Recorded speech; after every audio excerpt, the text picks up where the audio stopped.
నడిచినా కూర్చున్నా మోకాళ్ళ నొప్పులు వస్తున్నాయా? ప్రాణ పెయిన్ క్లినిక్ లో అధునాతన చికిత్సతో మోకాళ్ళ నొప్పులు తగ్గించుకోండి. నమస్తే, వెల్కమ్ టు మనం టీవీ. మనం ఉన్నది మన కోసం. నేను వలి. ప్రస్తుతం స్టూడియోలో ఉన్నారు చలసాని శ్రీనివాస్ గారు. వారితో మాట్లాడదాం. శ్రీనివాస్ గారు నమస్తే సార్. నమస్కారం, అందరికీ నమస్కారం. చలసాని శ్రీనివాస్ గారు ఆంధ్రప్రదేశ్లో తెలుగుదేశం జనసేన పొత్తులో ఉన్నాయి, కలిసి పోటీ చేస్తామని ప్రకటించాయి. బీజేపీ వస్తుందనే నమ్మకం నాకుందని పవన్ కళ్యాణ్ గారు చెప్పిన విషయం కూడా మనకు తెలిసిందే. లేటెస్ట్గా వస్తున్న సమాచారం, భారతీయ జనతా పార్టీ 75 అసెంబ్లీ స్థానాలు, 12 లోక్సభ స్థానాలు తమకు ఇస్తే డెఫినెట్గా వాటిల్లో సగానికి పైగా గెలుచుకుని తీరుతామని ఒక ధీమా వాళ్ళు కనబరుతున్నారు. వాళ్ళ మాటలు బట్టి అర్థమవుతుంది. ఏమంటారు? నిజంగా అన్ని అడిగే పరిస్థితి నిజంగానే ఉందా? ఇచ్చే పరిస్థితి అసలు ఏమన్నా ఉందా? ఏమంటారు? తప్పే ఉందని అడగటం వాళ్ళ ఇష్టం. కానీ తమిళనాడు, కేరళ కూడా ఇక్కడే ఇవ్వాలంటే చంద్రబాబు నాయుడుకి ఇవ్వలేరు కదండి. కర్ణాటక, కేరళ, పాండిచేరి, ఆంధ్రప్రదేశ్, తెలంగాణలో ఇన్నింటి కలిపి అడుగుతున్నారేమో వాళ్ళు 12. మిగతా సీట్లు లేదు కదా. ఆశకు హద్దు ఉండాలి. వాళ్ళు సొంతంగా పోటీ చేసుకునే కెపాసిటీ లేదని ఎవరున్నారు?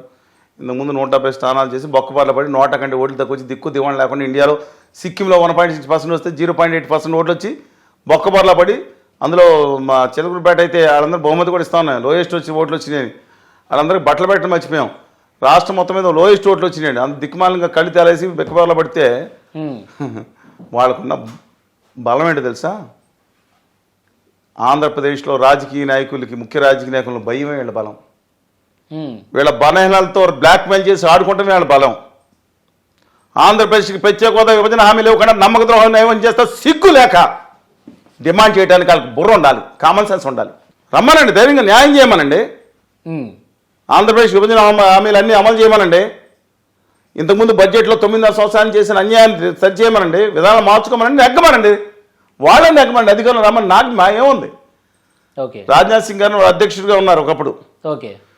వారి కార్యాలయం ముందే చెప్పాను, మీరు వారి ముందే వారితో మాట్లాడాను. అన్ని దాంట్లో వచ్చింది, మీరు కనుక విభజన హామీలు తక్షణం అమలు చేస్తే నేను మీ కార్యాలయం ముందే 1000 కొబ్బరికాయలు కొడతానని చెప్పా. రైట్ ర్యాలీగా నెగ్గండి. ఎందుకంటే దిక్కుమాల రాజకీయాలు చెప్పి చంద్రబాబు నాయుడు గారు నేసేసి మళ్ళీ తీసుకెళ్ళి సవాల్ తీయటం. జగన్ గారు లేపేసి ఇప్పుడు వేసేయడానికి సిద్ధపడతాం. కళ్యాణ్ గారిని విషపు కవిగిల్లో చేకూర్చుకుంటాం. సిగ్గు ఉండాలండి కొంతమందికి. రాష్ట్రాన్ని న్యాయం చేయమని చెప్పండి ఉత్తర భారతీయ జనతా పార్టీని. భారతీయ జనతా పార్టీ ఇది వేరెండోయి.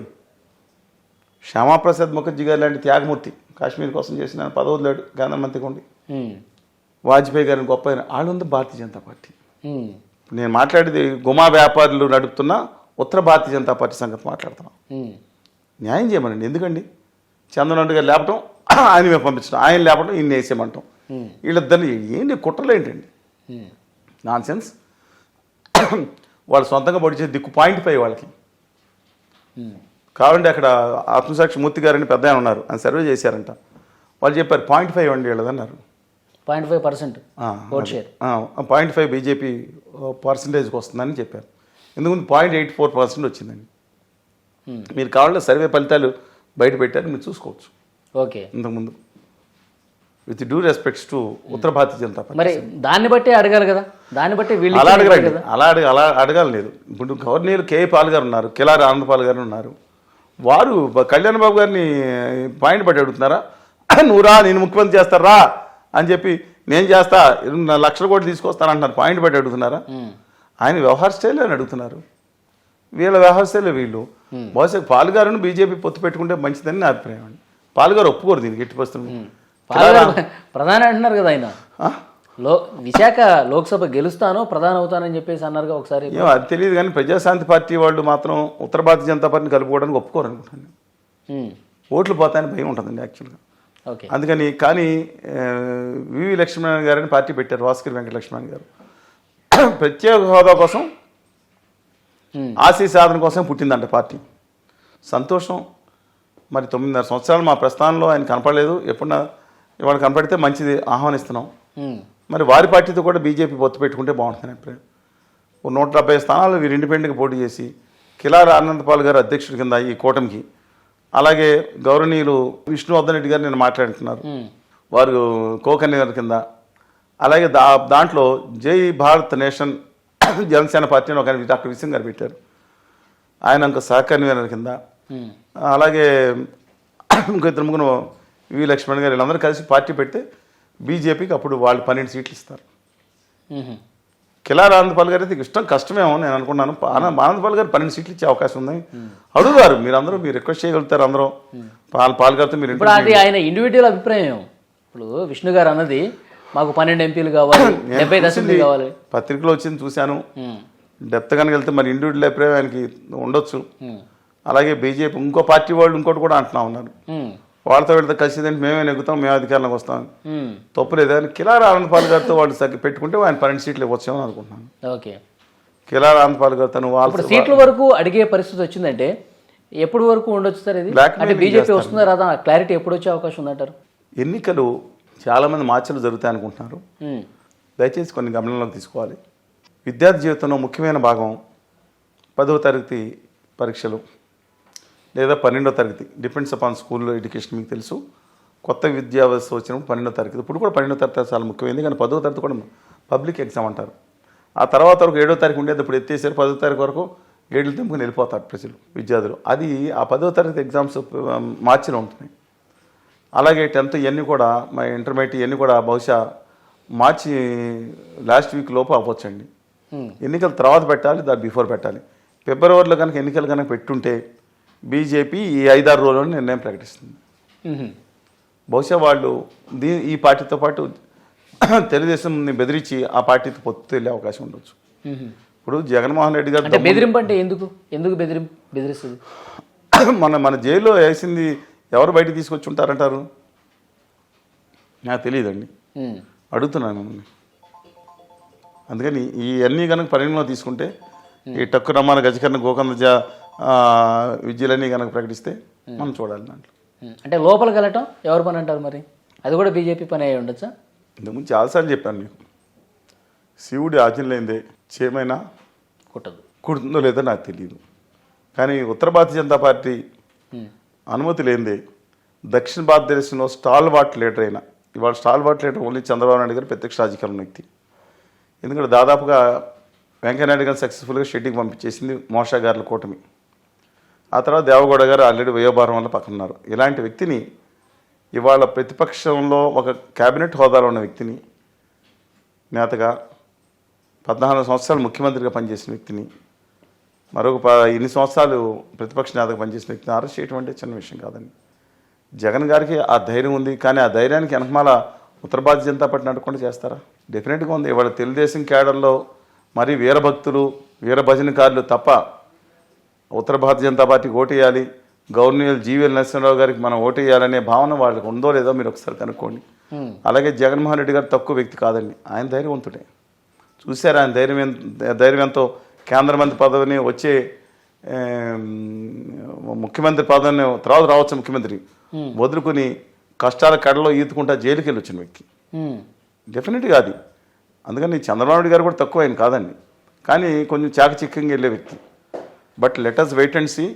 ఉత్తర భారతీయ జనతా పార్టీ మాత్రం దిక్కుమాల రాజకీయాలు తెగబడతానని చూస్తుంది. అబ్సల్యూట్లీ రాంగ్ అండి. ధైర్యంగా ఆంధ్రప్రదేశ్ విభజన హామీలు ప్రత్యేక హోదా ఇచ్చి బడ్జెట్ లోపాలు సవరణ చేసి అధికారంలో రమ్మని, రైట్ ర్యాలీకి రమ్మని చెప్పండి. ఎందుకంటే కుదిరితే ఈ వారంలోనే ప్రకటన వస్తుంది అన్నారు, లేదంటే ఇంకొంచెం టైం బట్టి అవకాశం. పండగ తర్వాత ఓ ప్యాకేజీ ప్రకటించి, మాది ఎలాగో ఉద్యమాలు ఉన్నాయి, ఓకే మేము గత కొన్ని రోజులుగా మీరు అంగన్వాడీలు దాని గురించి పార్టిసిపేట్ చేస్తున్నారు. అంగన్వాడీ పార్టిసిపేట్ చేశాను. మున్సిపల్ కార్మికులు వాళ్ళకి చెప్పాను, మున్సిపల్ కార్మికులు వాళ్ళకి చెప్పాం. వాళ్ళు ఉద్యమం చేస్తుంటే వాళ్ళని పరిష్కరించండి. 26,000 అడిగారు, కాదు ఎంత ఇస్తున్నాం అని చెప్పండి. అంతేగాని వాళ్ళ మీద అసభ్య విమర్శలు, అనుచిత వ్యాఖ్యలు చేసిన వాళ్ళని మొదలు ఫినాయిల్ పెట్టి క్లీన్ చేయమన్నాను వాళ్ళని. అలాగే ఈ ప్రస్తుత రాజకీయ నాయకులు ఎవరైతే వారి మీద అసభ్యంగా మాట్లాడుతున్నారో వారిని అండర్ గ్రౌండ్ భూగర్జ డ్రైనేజీలో క్లీన్ చేస్తారు కదా, ఒక గంట సేపు ఈ నాయకులు తిప్పితే తెలిసిపోద్ది వాళ్ళు పడే కష్టం ఏంటో. సమాజ సేవకులు అండి ఒరిజినల్ వాళ్ళు. మీరు రష్యా లాంటి దేశాల్లో ఉండి మామూలుగా టెక్నికల్ కాకుండా పెన్ను పెట్టి పనిచేసే వాళ్ళకంటే కూడా ఇలాంటి కష్టం పడేవాడికి ఎక్కువ జీతాలు ఉంటాయి. డిగ్నిటీ ఆఫ్ లేబర్ని చాలా గౌరవిస్తారండి వాళ్ళు. అందుకని let us wait and see what is going to happen. But Jaganmohan Reddy గారు బహుశా దీని అడ్వాంటేజ్ తీసుకుంటారేమో. సరే, ఇప్పుడు భారతీయ జనతా పార్టీ ఈ కూటమిలోకి వస్తున్నట్టు ఒక ప్రకటన చేసింది అనుకుందాం. ముగ్గురు కలిసి పోటీ చేస్తే ఏంటి సిచ్యువేషన్? నేను వ్యక్తికి 2 విషయాలు ఉన్నాయి. మీరు నన్ను ఒక ఉద్యమకారుడిగా అడిగితే వాళ్ళు తుక్కు తుక్కుగా ఓడిపోవాలని కోరుకుంటాను. ఆంధ్రప్రదేశ్ నైవంచం చేసిన వాళ్ళతో ఎవరున్నా సరే అది వైఎస్ఆర్ కాంగ్రెస్ పార్టీ పరోక్షంగా ఉన్నా వీళ్ళు ఉన్నా ఓడిపోవాలని కోరుకుంటాం. కానీ అది మీ నా వ్యక్తిగత ఒపీనియన్. ఓకే. మీరు విశ్లేషకుడిన చేయమన్నప్పుడు నేను నా వాదాన్ని అది అలాగే ఉంటుంది, కానీ ఏం జరగబోతుందో చెప్పాలి. చాలామంది కూడా ఉత్తర భారతీయ జనతా పార్టీని వ్యతిరేకించే వాళ్ళు ఖచ్చితంగా అది ఓడిపోవాలనుకుంటారు ఈ రెండు కలిపి. కానీ ఆ పరిస్థితి లేదండి. ఆ పరిస్థితి లేదండి. ఉత్తర భారతీయ జనతా పార్టీ ఆ పరిస్థితి లేదు. అందువల్ల ఉత్తర కోస్తా 5 జిల్లాల్లో 34 ప్లస్ 34 68 సీట్లు ఉన్నాయి. దాంట్లో తెలుగుదేశం, బీజేపీ, జనసేన కనుక పోటీ చేస్తే అత్యధిక స్థానాలు మళ్ళీ 50 స్థానాలు పైబడి వాళ్ళు గెలుచుకునే అవకాశం ఉంది. వాళ్ళ అధికారంలోకి వచ్చేటట్టు కూడా కనపడతా ఉంది. ఎందుకంటే ఎల్వి సుబ్రహ్మణ్యం గారిని అడ్డం పెట్టుకుని పైన ఐవీఆర్ కృష్ణారావు గారు లోపల చక్రం తిప్పారా లేదా అనేది ఏందన్నా తర్వాత మీరు చూశారు. ఒక ముఖ్యమంత్రిని అపధర్మని ముద్రేసి ఆయన కలెక్టర్ కాన్ఫరెన్స్ పెట్టొచ్చా లేదా అని కూడా దిక్కుమాలిన దైన్య స్థితిలోకి తీసుకెళ్ళిన వాళ్ళు ఎవరండి వీళ్ళు కదా. ఇవాళ గౌరవనీయులు ఎల్వి సుబ్రహ్మణ్యం గారు ప్రజాస్వామ్య పరిరక్షణ ఇస్తున్నారు. What a greatness. ఆయన్ని విమర్శించిన ఇంకొక మద్య నిషేధ ప్రచార కమిటీ పెద్ద ఆయన ఉన్నారు.